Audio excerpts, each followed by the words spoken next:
Assalamualaikum warahmatullahi wabarakatuh. A'udzu billahi minasy syaithanir rajim. Bismillahirrahmanirrahim.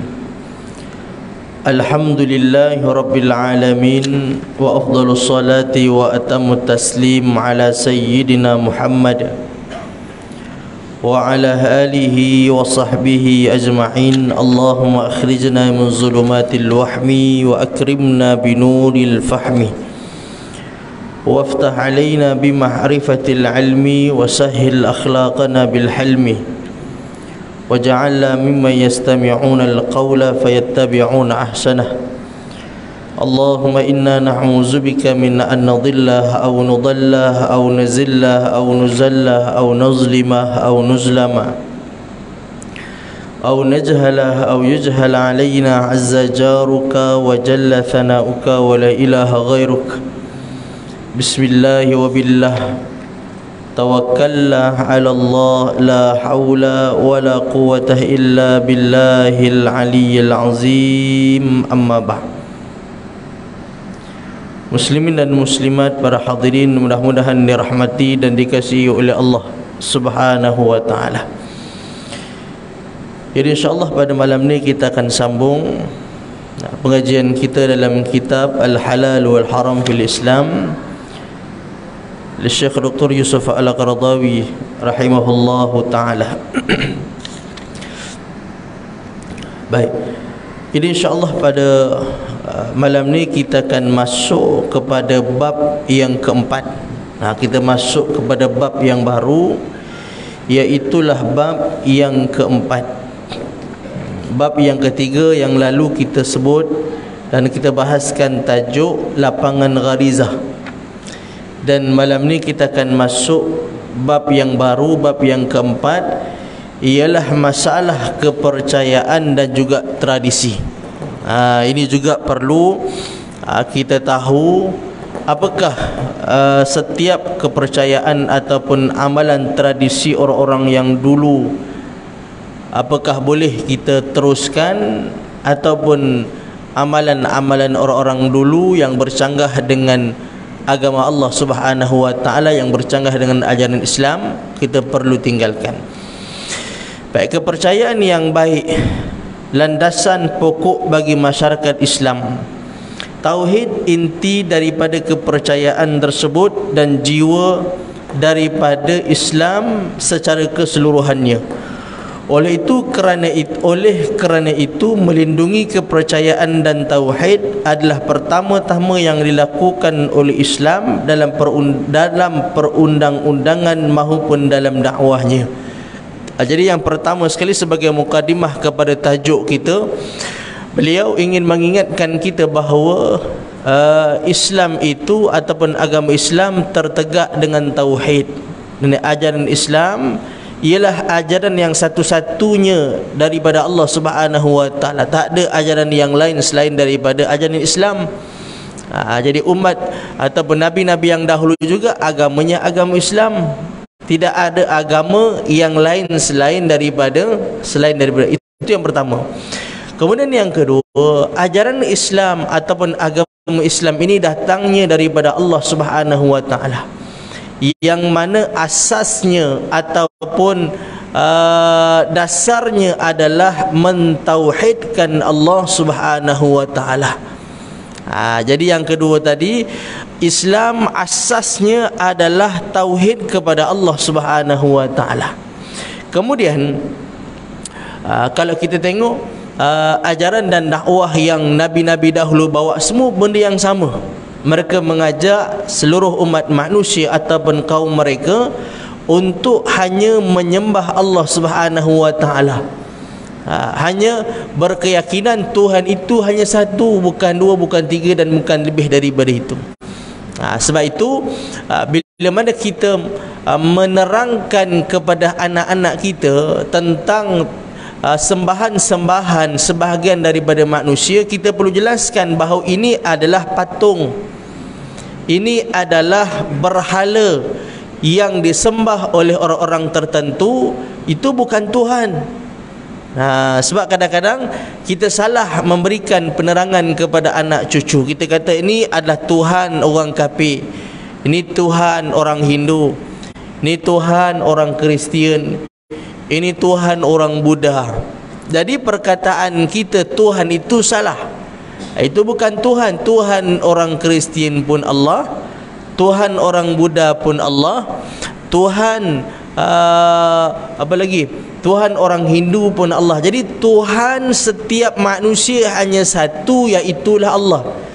Cuma sebahagian daripada manusia yang syirik ini, mereka menyembah kepada selain daripada Allah Subhanahu wa taala.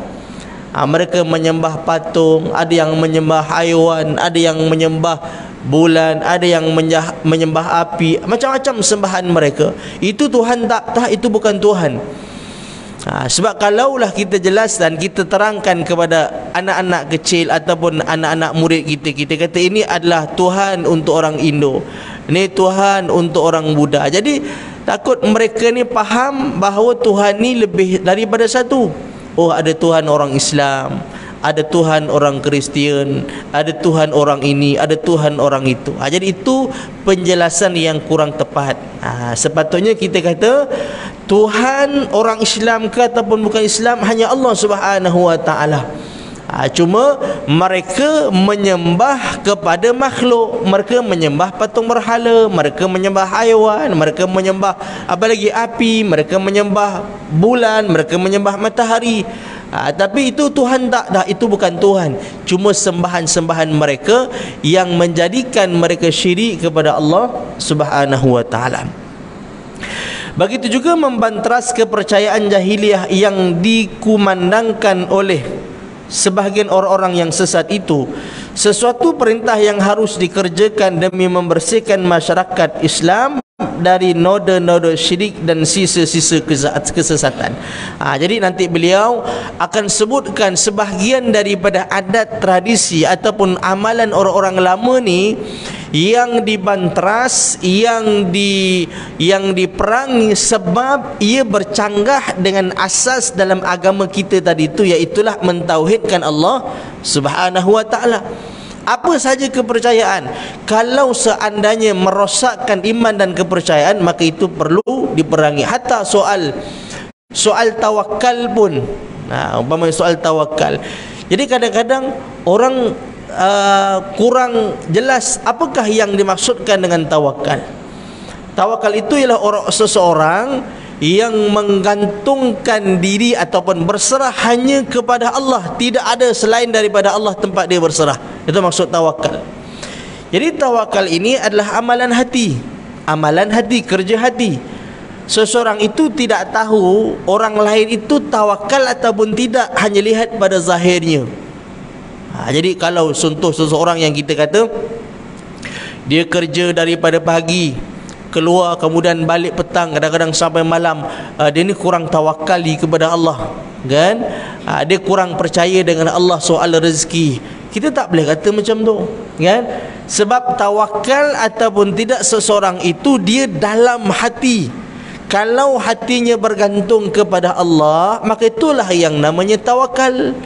Walaupun dia bekerja pagi, petang, siang, malam pun, kalau hatinya bergantung rezeki itu datang daripada Allah, dia serahkan soal rezeki itu kepada Allah Subhanahu wa taala, maka itu namanya orang yang tawakal.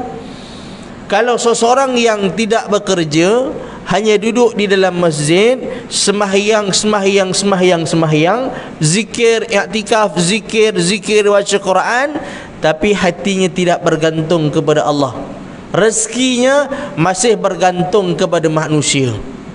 Dia tak kerja, dia tak bekerja, hanya duduk dalam masjid i'tikaf, tapi dalam hati dia kata, harap-harap adalah nanti lepas sembahyang aku keluar masjid, adalah orang jemput masuk datang ke rumah dia makan. Jadi itu bukan tawakal. Jadi kalaulah ada dalam hatinya seperti itu, maka ini tawakal ke? Tak. Sebab rezekinya itu diletakkan bergantung kepada, kalau ada orang ajak datang ke rumah makan, cantik. Jadi itu tak tawakal. Berbeza orang yang bekerja, walaupun bekerja tetapi hatinya dia menyerahkan urusan rezeki dia, rezeki anak isterinya kepada Allah Subhanahu wa taala. Tapi Datuk kenapa bekerja? Kan ini perintah Allah Subhanahu wa taala. Allah suruh kita kerja apa sebab? Kerana Allah nak kita melihat, Allah nak kita melihat ciptaan dia. Bila melihat ciptaan Allah, kan makin dekat kita dengan Allah Subhanahu wa taala. Macam mana dengan melihat ciptaan Allah itu makin dekat kita dengan Allah? Sebab nak kenal Allah tu dengan melihat ataupun dengan mengenali makhluk Allah. Dengan kita kenal makhluklah kita akan kenal Allah Subhanahu wa taala. Kalaulah kita nak kenal Allah tanpa mengenal makhluk dia, macam mana kita nak kenal Allah? Allah pun kita tak nampak. Kan? Tak pernah pun satu kali pun kita tak pernah nampak Allah. Jadi kalau bukan melalui makhluk dia, macam mana kita nak kenal Allah Subhanahu wa taala? Jadi mengenal Allah itu ialah dengan cara mengenal makhluk-makhluk dia, mengenal ciptaan-ciptaan dia, mengenal apa yang dibuat oleh Allah Subhanahu wa taala. Barulah kita kenal Allah. Kalau duduk dalam masjidnya tak keluar-keluar, jadi makhluk Allah tu hanya terbatas, kita tak nampak. Tapi kalau kita keluar bekerja, jumpa kan macam-macam. Kalau orang yang bekerja di makmal umpamanya, macam-macam kajian yang dibuat. Jadi makin banyak kajian yang dibuat, makin nampak dia kehebatan dan kebesaran Allah Subhanahu wa taala. Makin nampak, makin jelas bagi dia kebesaran dan kekuatan Allah, maka makin dekatlah dia dengan Allah Subhanahu wa taala. Tapi kalau orang yang dia tak melihat, sebab itu banyak dalam Quran Allah sebut afala tatafakkarun, afala taqilun, ulul albab. Allah cerita tentang orang yang berakal supaya melihat dan memikirkan makhluk ataupun ciptaan Allah Subhanahu wa taala. Afala yanzuruna ilal ibili kaifa khuliqat. Apakah kamu tidak melihat bagaimana unta itu diciptakan oleh Allah Subhanahu wa taala? Allah suruh kita tengok unta macam tu saja ke tak? Allah suruh kita tengok dia, tengok unta tu, fikir di dalam ataupun pada unta itu banyak bukti-bukti kebesaran dan kehebatan Allah Subhanahu wa taala. Dengan melihat unta makin dekat dengan Allah Subhanahu wa taala, kan? Jadi kalau orang itu memahami tawakal itu hanya duduk diam atas zikir sejadah, maka itu bukan tawakal, itu orang yang pemalas, kan? Yang namanya tawakal, hatinya bergantung kepada Allah. Datuk kenapa dia keluar bekerja? Kerana nak dekatkan diri dengan Allah, kan? Bila dia sentiasa bermain dengan makhluk Allah, bermain dengan tugasan dia, keluar melihat banyak macam-macam makhluk Allah Subhanahu wa taala, makin dekat, makin yakin, makin nampak kehebatan dan makin nampak kebijaksanaan Allah Subhanahu wa taala. Bila nampak yang itu, makin dekatlah dia dengan Allah Subhanahu wa taala. Jadi kepercayaan-kepercayaan yang bercanggah dengan ajaran Islam yang berasaskan kepada tauhid itu, maka itu patut diperangi ataupun patut dijauhkan. Baik.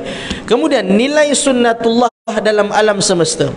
Pertama kali akidah yang ditanamkan Islam dalam jiwa pemeluknya, iaitu bahawa alam semesta yang didiami manusia ini di permukaan bumi dan di bawah kolong langit tidak berjalan tanpa aturan dan tanpa bimbingan, dan tidak juga berjalan mengikut kehendak hawa nafsu seseorang. Sebab hawa nafsu manusia kerana kebutaan dan kesesatannya. Jadi kata beliau, jadi alam ni, apa makna alam? Selain daripada Allah tu namanya alam.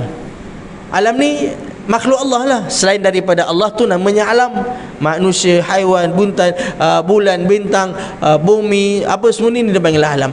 Alam ini, hidup mereka ataupun pergerakan alam ini di bawah pentadbiran ataupun bimbingan Allah Subhanahu wa taala.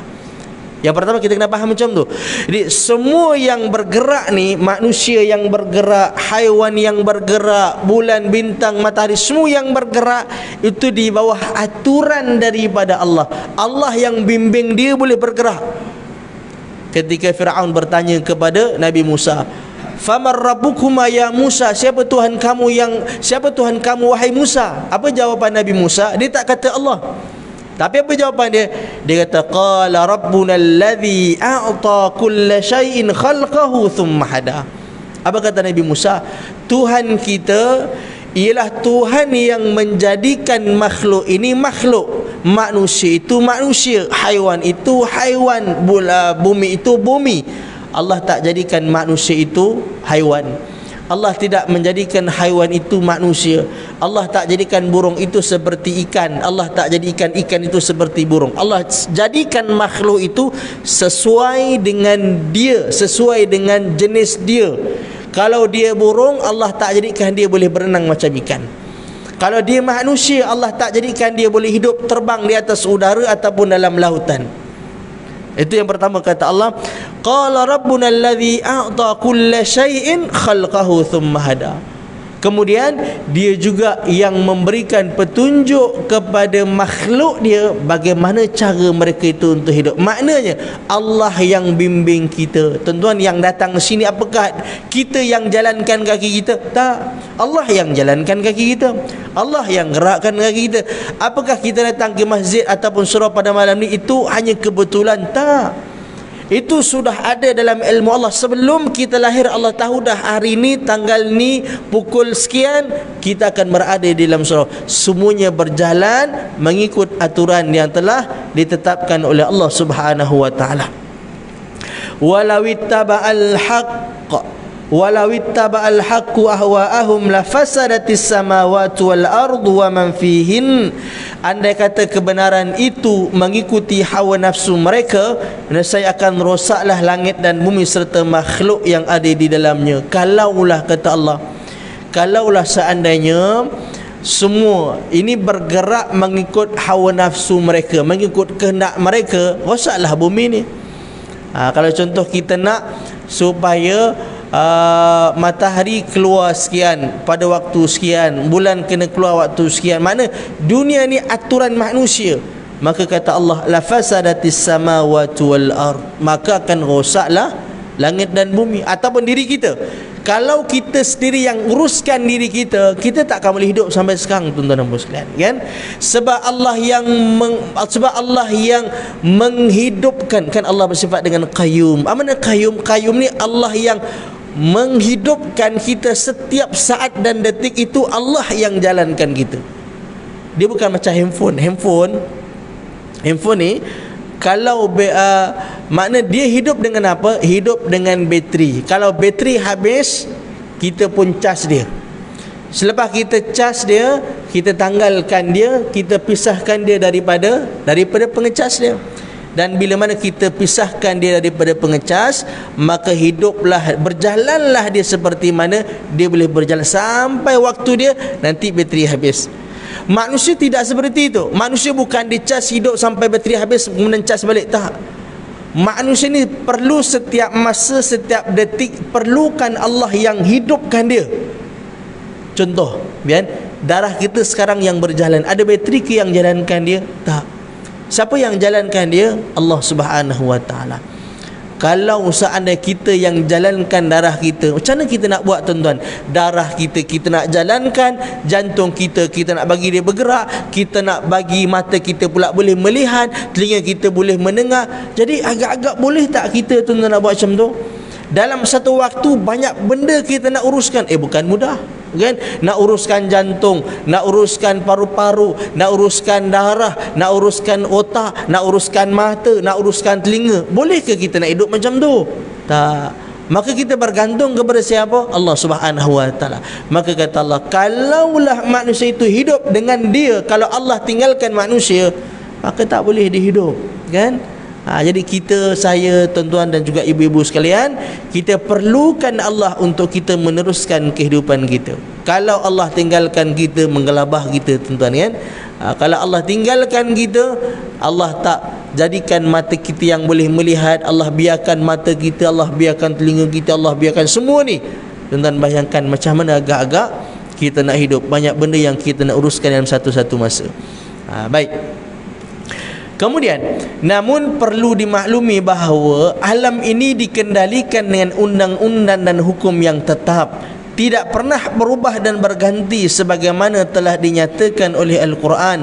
Falan tajida li sunnatillahi tahwila, kamu tidak akan menjumpai sunnatullah itu berhenti ataupun berganti. Maksudnya Allah mentadbir alam ni.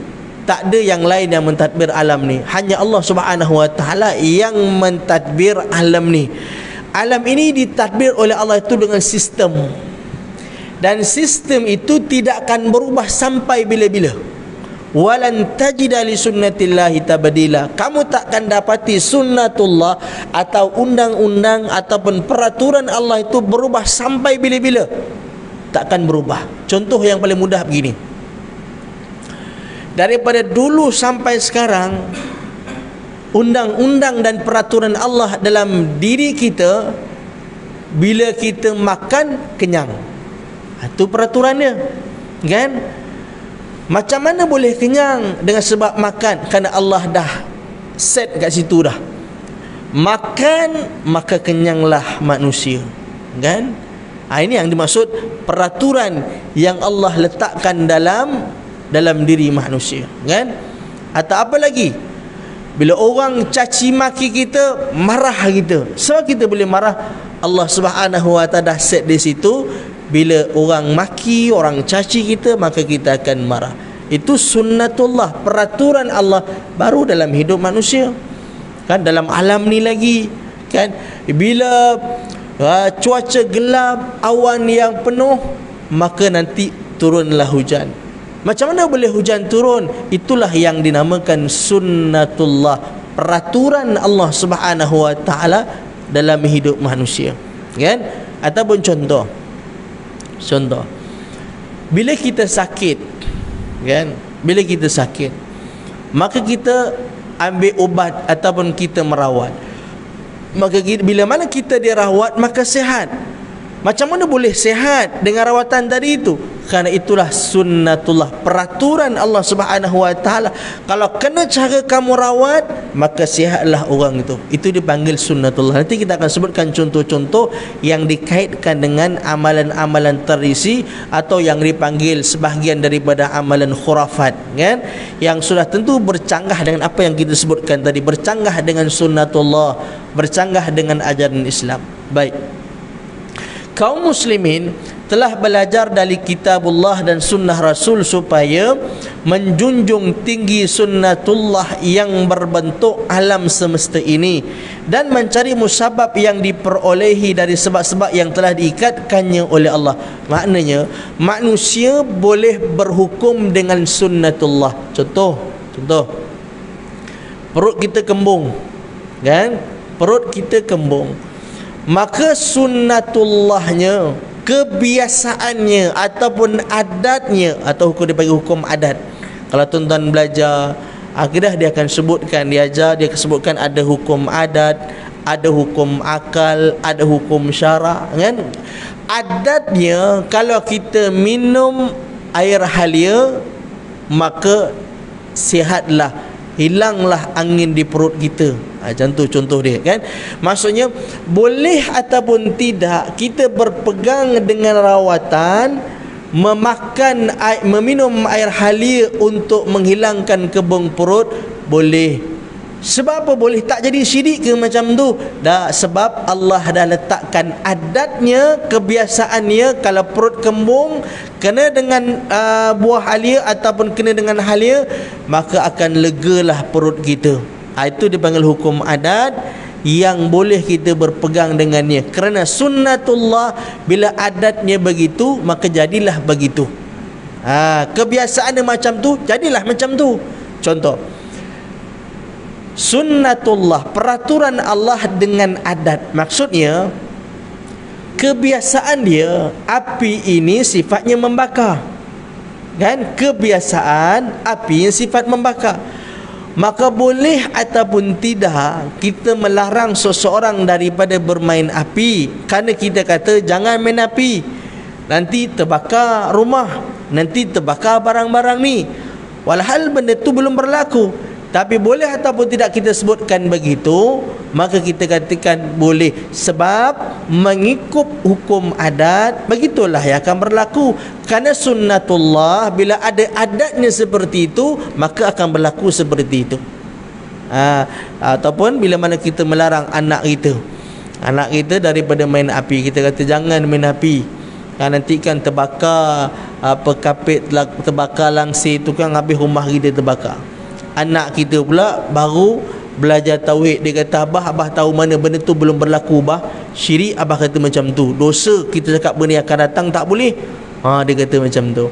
Maka apa jawapan kita? Kita kata hukum adat kita boleh berpegang. Kebiasaannya api itu sifatnya membakar. Kan kalau seandainya terkena pada kain, terkena pada kertas, maka dia akan terbakar. Kan walaupun belum lagi terbakar, tapi kita berpegang dengan hukum dia sebelum berlakunya kebakaran itu. Jadi mengikut hukum adat maka tak ada masalah. Baik. Kemudian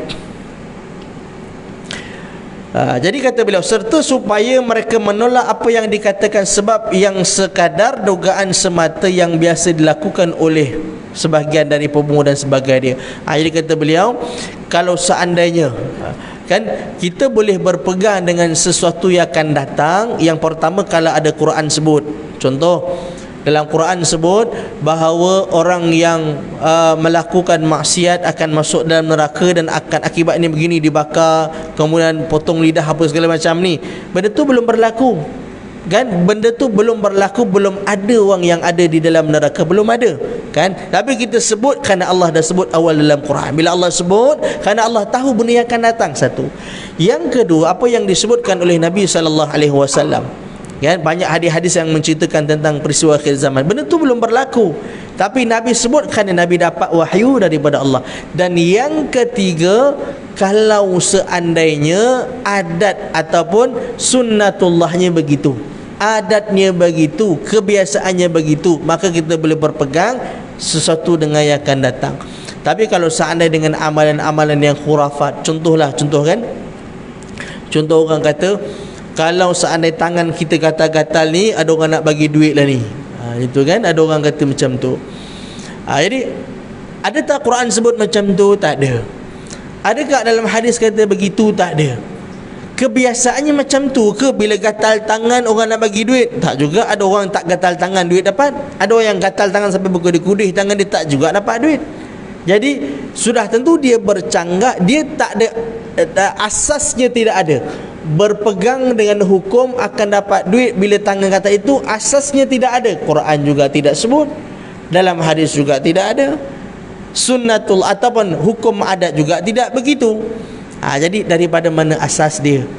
Jadi di sinilah yang kita akan sebutkan nanti antara amalan-amalan yang perlu kita jauhi. Kemudian membanteras benda-benda yang khurafat. Nabi SAW datang dan dijumpainya di tengah-tengah masyarakat ada sekelompok manusia tukang dusta yang disebut sebagai kuhan, iaitu dukun, ataupun arraf, tukang ramal. Mereka mengaku dapat mengetahui perkara-perkara gaib, baik untuk masa yang telah lalu maupun yang akan datang, dengan jalan mengadakan hubungan jin dan juga sebagainya. Justru itu Rasulullah SAW kemudian Rasulullah mengisytiharkan perang dengan kedustaan yang tidak berlandaskan ilmu, petunjuk maupun dalil syara'. Rasulullah membacakan kepada mereka wahyu Allah, "Qul la ya'lamu man fis samawati wal ardil ghaiba illallah." Katakanlah, tidak ada yang dapat mengetahui perkara gaib di langit dan bumi melainkan Allah Subhanahu wa taala. Bukan malaikat, bukan jin dan bukan manusia yang mengetahui perkara-perkara gaib. Rasulullah juga menegaskan tentang dirinya dengan perintah Allah sebagai berikut, "Walau kuntu a'lamul ghaiba lastakthartu minal khairi wa ma massani as-su in ana illa nadhirun wa basyirun liqaumin yu'minun." Kalau saya dapat mengetahui perkara gaib dan saya dapat memperoleh kekayaan yang banyak dan saya tidak akan ditimpa suatu musibah, tidak lain saya hanyalah seorang nabi yang membawa kabar duka dan membawa kabar gembira untuk kaum yang maha beriman. Jadi tuan-tuan muslimin dan muslimat yang dirahmati Allah, kalaulah satu orang yang mendakwa dirinya boleh membantu kita meramal nasib kita, maka hati-hati tuan-tuan, kan? Kerana orang yang seperti ini pernah diisytiharkan perang oleh Rasulullah sallallahu alaihi wasallam. Kerana tidak ada yang tahu perkara gaib melainkan Allah Subhanahu Allah Subhanahu wa taala. Saya pernah dulu waktu di sekolah, waktu saya sekolah di Kedah dulu, kawan saya hilang motor. Kawan saya motor dia hilang. Jadi nak dipendek, nak potong cerita sebab ada benda kalau kita sebutkan tak baik kan. Jadi akhir nak dipendekkan cerita, jumpa bomo. Kemudian bomo ke tukang tilik lah, kita panggil bomo kan. Dia ambil air, kemudian dia tilik kat situ. Dia tengok-tengok, oh dia kata motor korang ni ada kat sini, kata dia. Motor korang ada kat sini. Maka korang kena sampai di situ sebelum jam sekian. Kerana kalau seandainya korang lambat, maka barangkali motor tu dah tak ada kat situ dah, mungkin dah dibawa ke tempat lain. Sekarang ada kat sini. Kalau korang sampai dalam waktu sekian, masih korang jumpa. Jadi kita orang pergilah. Saya pergi. Dan saya bertiga lah, 2 beradik dan saya seorang. Kita pun pergi sampai di tempat tu. Memang kawasan tu kawasan Makpet, Rakyat Makpet kan. Dia pun pelik, bahal kita datang tengah malam, tengah cerita ni tengah malam. Kemudian kita pergilah tempat yang disebutkan oleh bomo tadi tu kan. Kita tengok, cari-cari, tak ada benda tu. Kemudian telefon balik dekat bomo tadi tu. Telefon payah juga, akhirnya pun dia angkat dan dia bagi tahu kan. Dia kata, korang sampai pukul apa kat situ? Kita beritahulah pukul sekian. Korang sampai lambat, kata dia. Sebab saya bagi tahu dah tadi kena sampai sebelum jam sekian. Korang dah sampai lambat, memanglah tak ada benda tu. Sebenarnya tuan-tuan, tanpa kita sedar, waktu tu kita budak-budak kan. Jadi tanpa kita sedar, rupanya dia game kita, dia mainkan kita. Sebab daripada jarak tempat kita jumpa dia, Tok Bomo tu, dengan tempat tu, mana mungkin boleh sampai dalam tempoh tu. Contoh. Okey, motor korang ni ada dekat Kok Diang. Sekarang pukul 8.40. Korang kena sampai dekat sana sebelum pukul 10. Kalau korang sampai lambat, benda tu tak ada. Kita pun pergi. Sini ke Kok Diang. Tuan-tuan tahu di Kok Diang kat mana? Di Kedah. Jadi di sini Kedah ni paling cepat boleh ambil masa dalam 4 jam.